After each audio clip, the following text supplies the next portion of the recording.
হাত থেকে ছুটে গেল ব্যাট, এমন ঘটনায় পরের বলটি করতে এসেও করলেন না আলিস আল ইসলাম।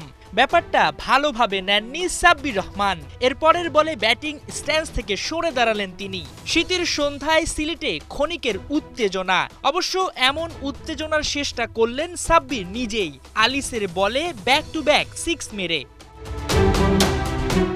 বিপিএলে ঢাকা ক্যাপিটালসের প্রথম 2 ম্যাচের একাদশে জায়গা পাননি কম্বিনেশনের কারণে। তৃতীয় ম্যাচে জায়গা হয়নি শৃঙ্খলা ভঙ্গের অভিযোগে। চতুর্থ ম্যাচে সুযোগ পেলেও মেলে ধরতে পারেননি নিজেকে। 7 বলে 2 রানে শুরুটা করেন গেল আসরে দল না পাওয়া সাব্বির। তবে তিনি যে ফুরনো নয়, যেদিন খেলবেন সেদিন সব তছনছ করে ছাড়বেন। বৃহস্পতিবার দিনটাই ছিল সেই ফেরার দিন।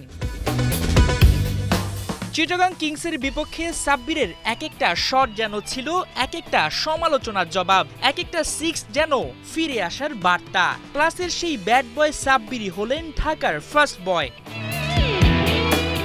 দল ভুগছে টানা হারের বৃত্তে, সেই সঙ্গে সাব্বিরের ব্যাটে রানের ক্ষুধা। সবকিছুর জ্বালা যেন চাটগাইয়া বদ্দাদের উপর ছাড়লেন এই হার্ড হিটার ব্যাটার।